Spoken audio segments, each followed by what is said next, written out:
Ito na yung bago nating semi-automatic shotgun, no? Winter, Spring, Summer, or Fall, tuloy ang buhay sa Canada. Ganda ng weather natin ngayon, mga kainags.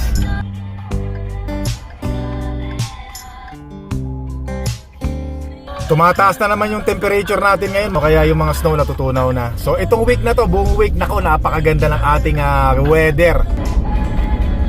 Dito nga pala tayo uli sa Cabela's, mga kainags, ano? Kasi bibili tayo ng mga ammunition, mga bala. Kasi nandito na tayo sa Canada at syempre simulaan na naman ang gastusin para sa ating passion, sa ating hobby. Yan. Tagal-tagal din tayong hindi nakapunta rito mula nung nagbakasyon tayo sa Pilipinas, ano? Wow, ngayon umpisa uli, mga kainags, ano? Umpisa uli. Diyan tayo masaya, mga kainags, ano? Sabi nga nila pag masaya ka sa isang bagay, 'di ba? Gawin natin kasi minsan lang tayong mabuhay sa mundo. Minsan lang tayong mabuhay sa mundo. Yung bang masaya ka sa ginagawa mo na alam niyo 'yun. Hindi ko ma-explain pero yung hindi ka pagod, 'di ba? Nag-i-enjoy ka. Mga kainis, ang napapagod lang yung bulsa natin. Pero sabi nga nila, pera lang 'yan. Importante masaya ka. Minsan lang mabuhay, do it para sa sarili natin. Reward para sa sarili natin. Kaya dito tayo sa loob. Parang gusto ko umupo rito. Pwede naman umupo rito, mga kainis, o tambay, no? Pero washroom muna tayo. Ito yung washroom nung araw, mga kainis, no? Ganyan, no? Gawa sa kahoy tapos giba-giba, no? Mga 18th century siguro. Dito lang tayo, mga kainis, no? Bibili lang ako nung shotgun slug para sa ating shotgun, no? Matagal na rin natin hindi na ipuputok yung shotgun natin. Siguro mga 2 taon na mula nung nagpalit tayo ng gun range, indoor gun range. Hanap tayo dito. Meron dito, ito. Yan, dito yun, makikita natin dito. Asan ba rito yun? Slug, shotgun shell. Saan kaya rito yun? Nung nasa member pa tayo ng outdoor gun range, mga kainags, ito yung ginagamit ko para sa outdoor na bala. Parang birdshot yata ito. Pero nasa indoor na tayo ngayon, hindi na natin pwedeng gamitin to. Dapat slug na. Yan, at saka to buckshot. Ang laman nito sa isang shell ay 6 na bulitas. Yung isang shell niya, 9 na bulitas. Pero bawal rin to sa indoor na gagamitan natin, indoor gun range. Ito pang home defense to, no? Daming bulitas, oh.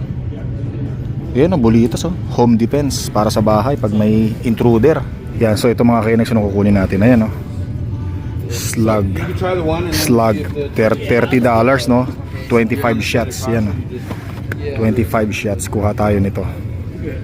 So pag kumuha ako ng dalawa, syempre $60. Kunin na natin to. Yan, para hindi na masayang yung pagpunta natin dito. Make sure slugs nga to, no? Mahirap na at baka mamaya, ayan, slug nakalagay, slug. Yan, slug. Dalawa. Itong isa kasi minsan ay pare-pareho ng picture pero yung isa hindi slug, yung isa backshot, parang ganun ito, para make sure lang. Yan, meron na tayong 50 rounds sa ating 12 gauge. Tapos ito, naka-sale sila from $30 to $20. Kuha tayo ng lang siya, 115 grain, ano. Maganda sana kung 125 grain, pero okay na yan. Target shooting lang naman eh. Yan, alright, 3, okay na yan. Ito parang 45 caliber to, no? Tingnan nga natin yung bala kung gaano kalaki. Silipin lang natin. Diyos ko, laki, oh. 45. Ganito ba yung 45? Baka 40 lang to, no? Hindi, 45 nakalagay, no? 45. Laki, no? Laki talaga. Yung 9mm natin, maliit lang, no? Pero swabe rin yun. So, ko ba kinuha to? Ito yung 9mm natin, mga kainas, na ganito yung bala, oh. Yung diferensya, no? Kalahati. Halos kalahati ng 45. Pero okay na yan, masarap na rin putok yan. Ito mas mura, mga kainas, yung bala ng 22. Bali 525 bullets, no, sa halagang $70. Dati nga lang to, $55, no? Pero ngayon nagmahal na. Meron din akong 22, yung Mark III, yung pistol. Kaya lang hindi ko gusto yung putok nito. Parang mahina. Hindi ko gusto yung putok sa pandinig, yung ingay pag pinuputok na. Ayan yung mga baril, oh. Magtatanong lang ako rito nung ano yung semi-automatic na shotgun mga kainis kung magkano. Pero alam ko mga nasa 2,000 yun eh. Ayan yung mga shotgun oh. Ayan oh, tingnan natin yung mga kainis oh. Semi-automatic shotgun. Tingnan natin. Ito kasi pang bird to, hunting eh. Ito tactical. Maikli lang. So ito 2,135 semi-automatic. It's going to get colder, so you don't want to do that. Yeah. Wow. So this one is really Alright. this is a clone of the M4. Oh, M4. Yun, kinuha ko na mga kainags, ano, yung kulay itim. Kasi ano siya, carbon copy siya ng ano, clone siya ng M4. Tapos ano ba yung binili natin? Parang ganito yung binili natin eh, no? Ayan. Semi-automatic yung putokan na lang ng putok. Pang pang pang pang pang. 6. Sabi 6 daw ang ano ng 12 gauge shell ang pwedeng pumasok doon sa bibili nating mga kainis baril na shotgun. So kasi yung isa kong shotgun kailangan mo pa ikasa, putok, kasa, putok. Dito naman sa bago nating biniling baril, ano na lang tayo dito yung paglagay mo ng bala, putok na lang ng putok, pang pang pang pang pang. O di ba? Mas komportable.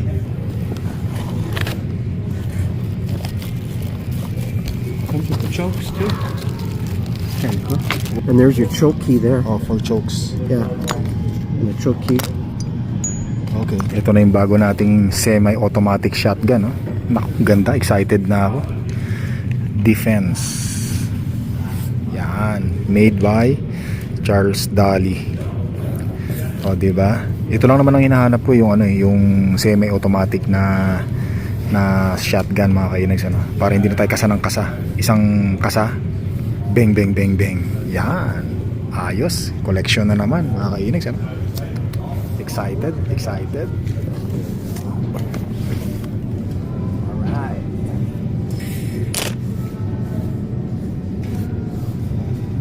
There's this one. No, we did not. Alright, cool. Apology accepted. I couldn't resist it. Thank you. He's probably back on that. Yeah, thank you. You too. So yan mga kainags, ano? Bali yung baril. Okay, yeah. Yung baril hindi tayo magdadala hanggang sa labasan. Escortan nila tayo. Ang dala lang natin yung mga balang binili natin. Yan yung proseso rito. Pag nasa gate na tayo, nandun na tayo sa labas, sa kanila ibibigay yung baril sa atin. Doon. Sa kanila ipapasa yung baril sa atin. Thank you. Yeah, you too. Dito ipapasa nila rito. Yan, para for safety reason, wala silang pananagutan. As far as I get to go. Yes, thank you very much. Have a good day. Yeah, thank you. Yon, mga kainags, hawak na natin ang ating isa sa mga hilig, passion.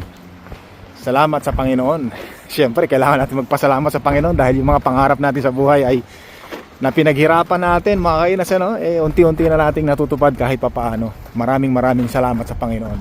At kailangan nating ilagay ito doon sa ating truck. Dito na tayo dumaan. Yan, nako, excited na akong pasabugin to, mga kainags, nakakatuwa. Yan, lagay natin doon sa likod ng ating truck.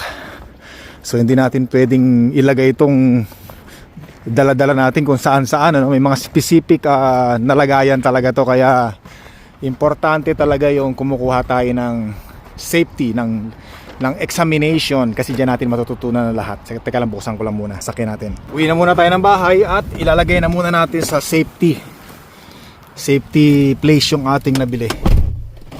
Ay, ayos. Bata pa kasi ako, mga kainags, talagang hilig ko na yan.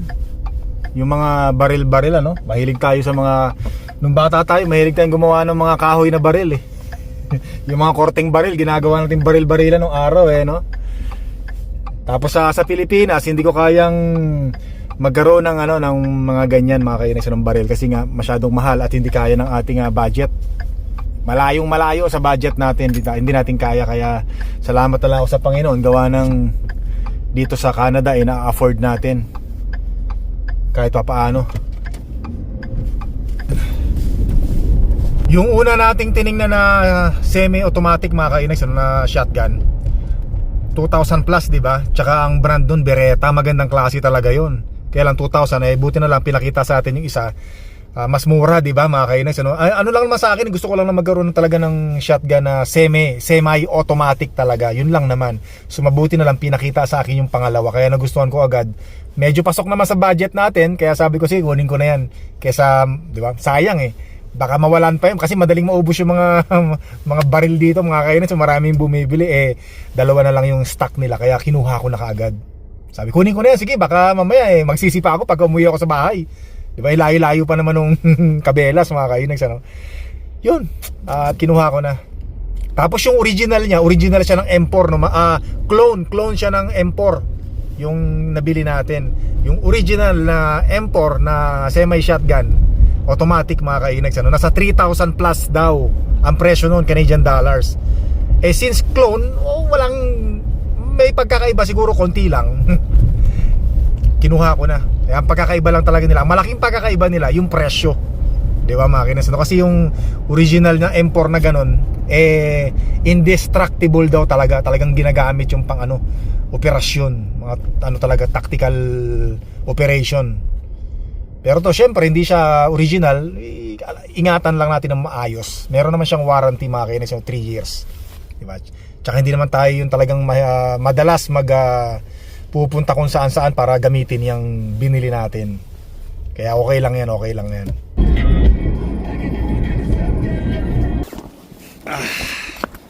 Dito na tayo sa bahay mga kainags, ano? At naku po, medyo mabigat ang ating dinadala-dala ngayon. Lagay mo na sa safety para sigurado bago tayo lumabas. Bawal na natin dalhin to kung saan pagka meron ka nito, bahay lang, diretso sa gun range, no? Ganun lang, hindi ka tulad dati pwede ka pang tumambay kung saan. Hoy, ginagawa mo dyan? Huli ka. Ang panganay natin.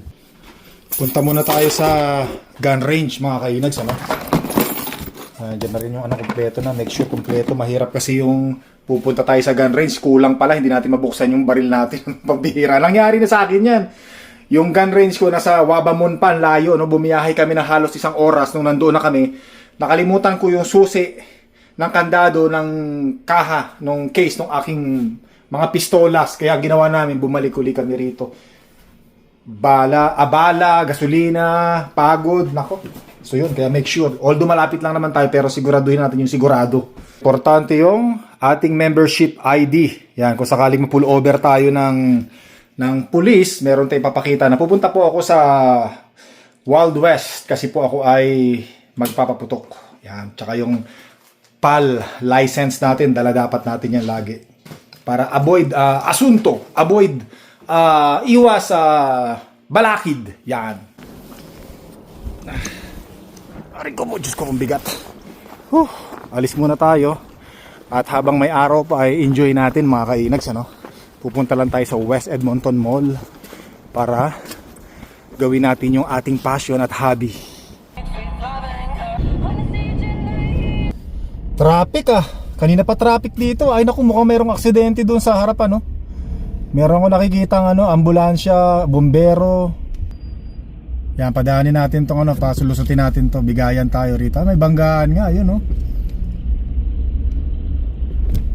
Ano ba to, banggaan? Ano? Agent. Banggaan. Kaya pala traffic. Malapit na tayo sa West Edmonton Mall mga kainags, so. Siguro mga 10 minutes. Nasa parking area na tayo.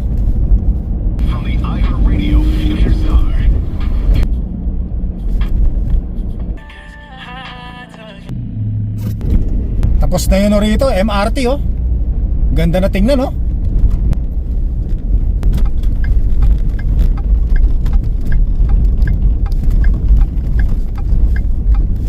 Dito na tayo sa Mall Edmonton West. Ayan na yung Wild West shooting range mga kainags, ano? At dito na tayo bababa. Ay, salamat Lord. Muli sa taong 2026 Makakalabit uli tayo. Ay, nako po. Oh, gulo na sasakyan ko no? Ganyan talaga pagka winter. Magulo yung mga sasakyan. Papansin nyo, natutunaw na yung snow mga kainags. Oh. Ganda na ng panahon natin. At yan ang madumi sa sasakyan. Kaya mga sasakyan dito madumi pag nagpuputik or natutunaw na yung snow. Ito yung 45 na bala. Oh. Ito naman yung 9mm na bala. Ito naman yung 40. At ito naman yung 22 na bala. Maliit lang. Oh. So yan yung mga pagkakaiba ng mga bala mga kainags. Ano? Lagay muna natin yung target natin dito sa isa. Tapos tong isa doon lagay na natin ito. Yan, palapitin muna natin. Yo. Baliktad. Pag ganun.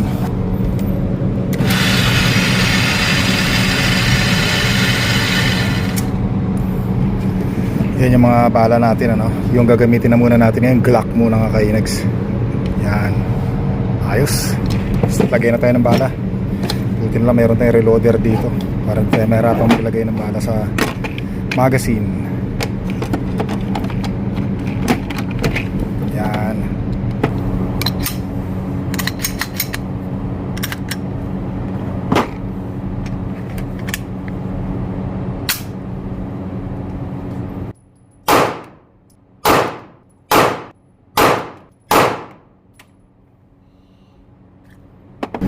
Pag ako kumukuha ng bala pag ganun, para alam ko na 10 kasi ang bilang niyan yung 10 na yun maximum niya 10 rin dito sa magazine natin. Kasi minsan kung kukuha ka dito, kuha ka doon, minsan hindi mo alam na 10 o minsan kulang pa yung may ilalagay mo rito. Hindi katulad dito pag nakita natin yung wala na, eksakto 10 na yung maximum na nailagay natin dito sa bala. Yan, kasi yung maximum natin dito sa Canada ay 10 lang para sa mga pistolas. Ito lang yung tumama 3. Tapos ito yung target natin, 4 lang tumama. Ito hindi pa natin tinatarget, tinamaan na pero pwede na at least tumama. Ito yung bago nating gagamiting bala mga kainags. Paubos na yung dalawa natin Pinapalamig na lang natin yung Glock natin. Dami na nagpas yun. Natapo nating bala. Nalaglag pa yung ko rin, yung target. Hay, salamat. Tapos din tayo mga kainags ano? Pagod din. Nakakapagod. Hindi naman tayo veterano sa pagputok ng baril mga kainags ano? Hindi tayo magaling, hindi pa tayo marunong. Kumbaga nagsisimula pa lang tayo na matuto talaga. Wala pa. Malayo pa talaga. Hindi pa, pati paghawak ng baril hindi pa rin ako masyadong maano niyan. Yan, kung malabit medyo marunong na tayo mga kainags. Pero yung talagang wala pa, malayo pa. Marami pa tayong kakainin bigas. Ay, salamat Panginoon. Pero at least importante diba, nakakalabit tayo kahit papaano. Tapos nga pala mga kainags ano? Dito nga pala sa Canada, lahat ng probinsya ng Canada, pati territories ay lahat ng mga gun owner pinapadalhan ng gobyerno ng Canada na kapag ikaw ay merong baril na prohibited, ibig sabihin prohibited yung illegal na rito na baril sa Canada, nagpapadala sila ng email yung buy bust. Ewan ko kung alam niyo yung buy bust ano. Halimbawa meron kayong baril na nabili dati na legal pa, tapos naging illegal na ngayon, nakaban na sa Canada, tapos meron kayo, ang ginagawa ng gobyerno ng Canada, pinapadalahan lahat ng owner ng mga merong illegal na baril na ngayon, na yung buy bust parang bibilhin ng gobyerno ng Canada yung mga illegal na baril na meron ka. So pero merong katulad ng Alberta at ng Saskatchewan, ewan ko lang kung yung Manitoba ganun din ano, nagpoprotesta sila na wag gawin yon or wag mag-participate sa programa ng Canada na isurrender or i-buy-bust isurrender yung mga illegal na baril na ngayon dito sa Canada na meron ka. So sabi kasi ng Canada, kapag natapos yung deadline na hindi mo sinurrender or hindi mo dineclare yung iyong illegal na baril na ipinagbabawal na dito sa Canada, magkakaroon ka raw yata ng kaso or criminal offense, mga ganyan. Ganun na mangyayari hanggang March 31 kailangan mo i-declare, or hanggang October 26, October 2026 ganyan. So dapat ma-declare mo na. Pero yun nga, marami rin ditong iba na sinasabi nila na nagpo-protesta nga raw ang Alberta pati Saskatchewan na wag makipag-participate sa ganong programa. So hindi pa natin alam, mga kainags, hindi pa natin alam kung ano pa talaga ang mangyayari. Yun, grabe, pahigpit ng pahigpit dito. Grabe, ang dami ng yung mga katulad na nabanggit ko, di ba? Yung mga pistolas, yung mga pistol, wala ka nang mabibili dito sa Canada. At hindi ka na rin pwedeng magpasok ng pistol. Kahit anong klaseng pistol, maliit, yung restricted na baril, hindi ka na rin pwedeng magpasok dito sa Canada. Hindi ka na pwedeng magbenta, hindi ka na pwedeng bumili. Pero tayo, sinuwerte tayo bago mag-ban ang mga pistols. Yun nga, nabanggit ko na sa mga previous vlogs natin, inuulit ko lang po ulit, ay maswerte pa rin tayo dahil meron na tayo. Di ba? Pero hindi ko pwedeng ibenta yon. At hindi na ako pwedeng bumili pa ng ibang baril na pistolas.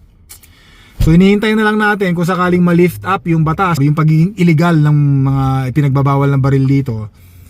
Yun, doon pa lang natin magagamit yung kung ano man ang meron tayo. Coffee muna tayo. Ay, hindi nga pala ako pwedeng tumambay muna sa pagkagaling sa gun range, diretso ka agad sa bahay. Dati kasi pagkatapos sa gun range, gusto ko muna mag-relax. Dadaan pa muna ako sa Tim Hortons, magko-coffee. Ewan ko lang, siguro yung iba ginagawa yun, no? Pwede naman siguro sa drive-thru, no? Tapos diretso sa bahay, mga ganun, no? Pero ako, ayoko na makipagsapalaran. Sunod na lang tayo sa batas. Pagkagaling gun range, diretso sa bahay, tago yung baril sa sa safety. Tapos sa labas, saka uminom ng coffee. Yan. Ganun na lang gawin natin para sigurado. So tara mga kanis, uwi na tayo. Sana wag traffic. Rush hour na ngayon. Anong oras na ba ngayon? Nako. Ngayon ay anong oras na ngayon? 4:50, mag-alas 5 na ng hapon, mga kainags, Yan, dito tayo galing, Yan.